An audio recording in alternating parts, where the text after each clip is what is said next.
Hey, how's it, guys? Welcome back.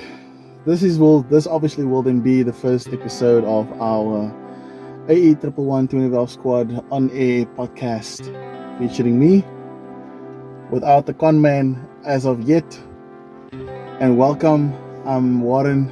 I'm your host for this on a podcast via AE111 20v squad. Obviously, in our episode today, we will be discussing where Toyota came about and what is our love and passion for the AE111 20 valve as we know it. Where does that stem from? What is the history of it? How did Toyota came about designing the engine, and how far basically from the old generation up until where it stopped production. So if we can go back in the series of Corolla or Toyota engines, we can take it back way back to the 1AU or 1AC engine, starting with the Corollas in 1973. Those engine was obviously a 4-cylinder that only kicked out at about 52 kilowatts. At that time, it was not a performance driven engine, but it was for economy at that pace. Toyota pushed numbers at that time. They were not looking at the performance aspect of it yet. So that's where the 1AC engine came about. 1AC, that's the first iteration of where Toyota actually started producing engines. It was a 1.5 liter.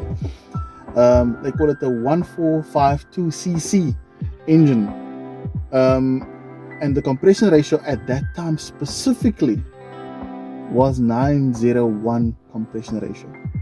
It was high for the little four cylinder already at the 1.5 liter. So obviously you had two iterations of it. The 1AC was a 52 kilowatt, and you had the 1AU engine, also 1.5 liters, that pushed out 59 kilowatt. They call it 79 horsepower, but it's 52 kilowatts. And the red line was at 5,600 revs per minute. That's where the 1AC and the 1AU engine revved at. Obviously, moving along the years, in 1979 they discarded the 1AC and they brought forward the 2A engine. Obviously also in the Toyota, which was at that point not a 1.6, but it was a 1300, 1.3 liter. At that time, 1979, between 1979 and 1989, there was obviously oil issues, oil problems at that time, for oil crisis around the world at that time.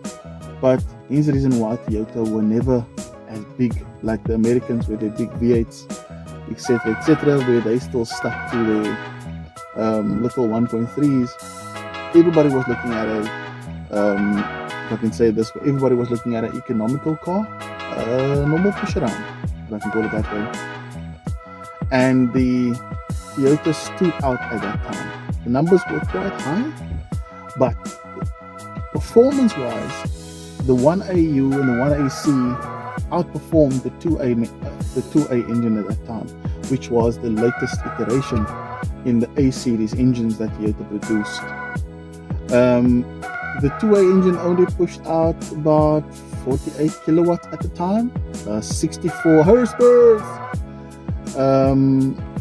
and 6,000 RPM.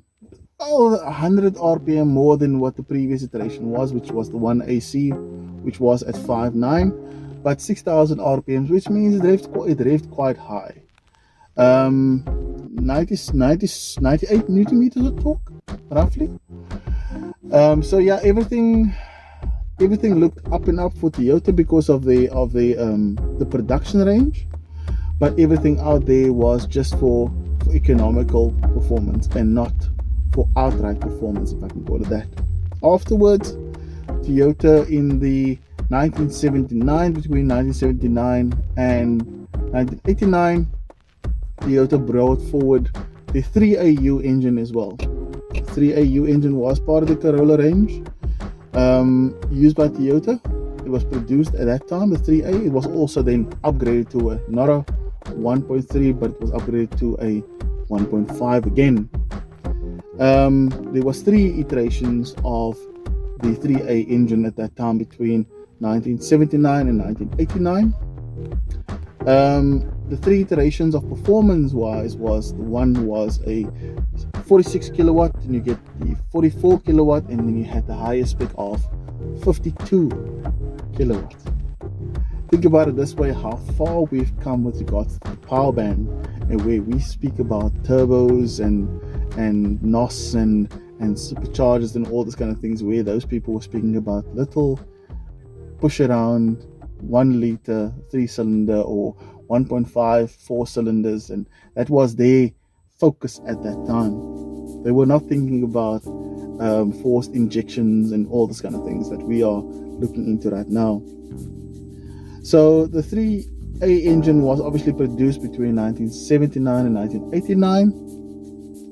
It came forth, obviously, the 3U, 3A, 3AC, 3AU, 3ALU. That came forth in the AE70s, as we know, with the Corolla, between 1979 and 1983.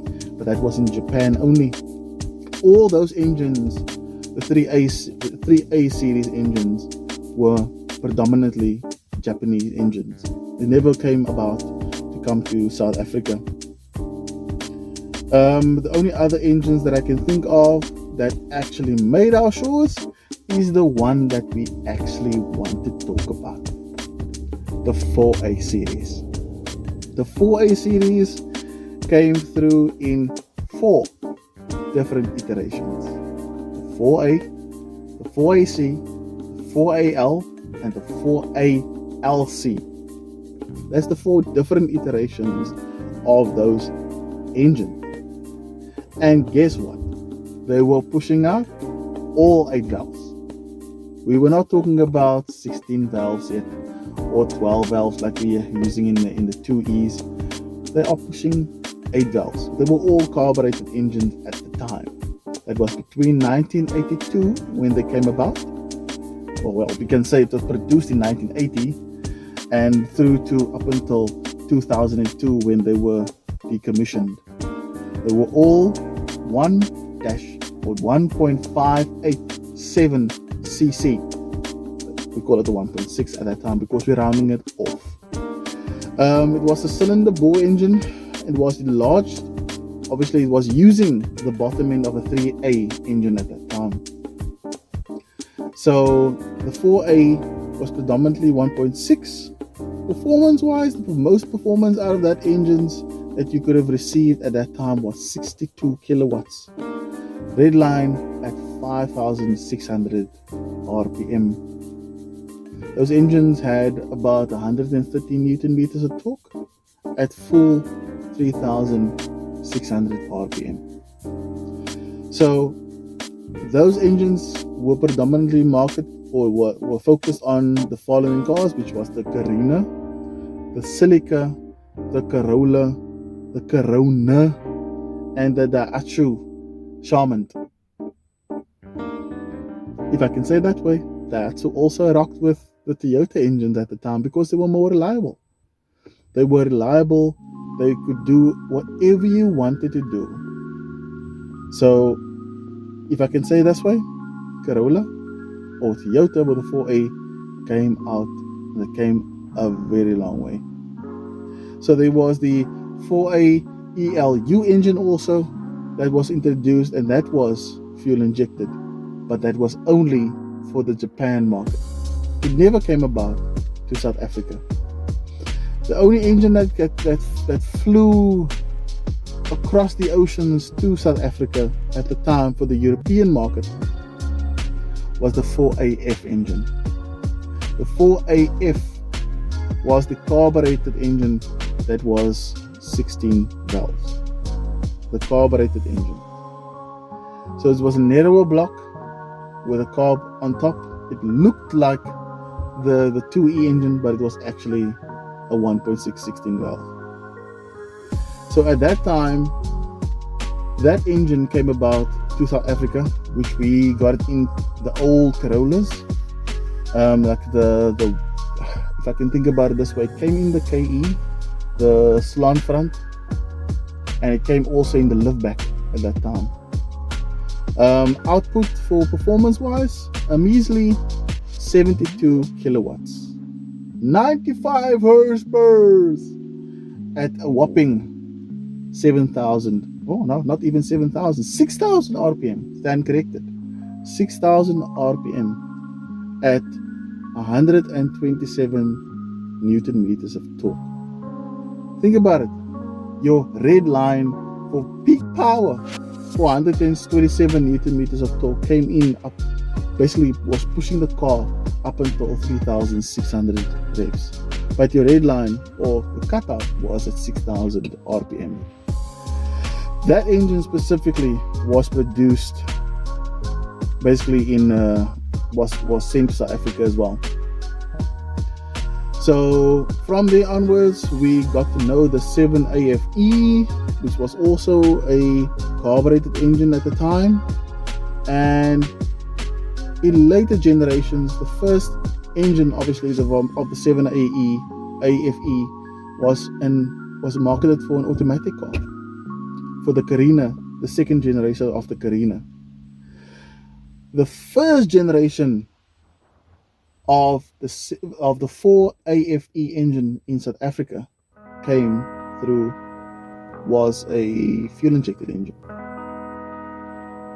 That was also a 1600 engine, and I'll put the pictures right up here. That was a fuel injected engine as well, with the EFI fuel injected system. We also had a dual overhead inline 4 with a 16.4 for each cylinder. Well, the red line was at 6,300 RPM. Think about it. Now the red line moved along, and the compression ratio was a 9.5.1 compression ratio, which means the compression ratio was high for 1.6, which means, if you think about it this way, Toyota always brought in the higher compression ratio just to bump up the power band. The highest we got out of the 4AFE engine, which was fuel injected at the time, was 84 kilowatts.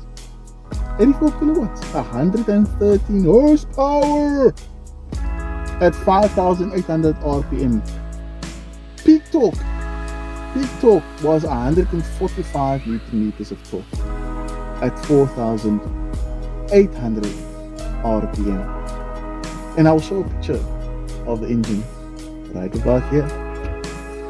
So if we can think about it that way, that engine set the tone for the second generation as we know it, that came about in 1992, between 1992 and 1996.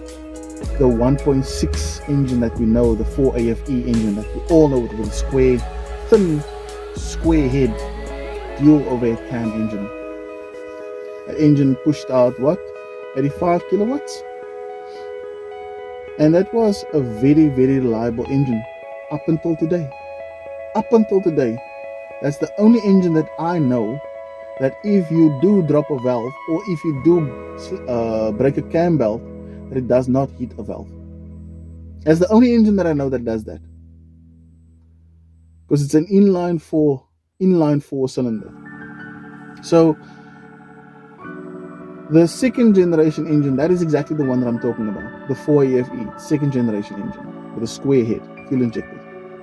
That's the only engine that I know that if you do slap a cam belt, it does not break or does not bend the valve, if I can say that way. So we moved along in the years of the 4AGE, and the most exciting time in our lives came about. The most infamous engine that everybody was talking about, that had very different and a lot of different bore styles, a lot of different fuel injector styles, early big port, late big port, small port, big blue top, red top, different iterations of the 4AGE 16 valve as we know it today. The infamous engine that laid the footprint for everything that came after that. And I'm talking about the turbocharged 4AGE, the supercharged 4AGE, the 4AGZE, everything that set the footprint after that. I'm talking about performance right now. So if I can carry on from there on the next episode, guys, we'll check it out next time. Stick around. Hit the subscribe button if you can. Hit that bell notification when you can.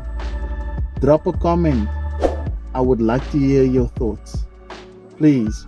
And the next time, you will definitely see the con man on my right hand side.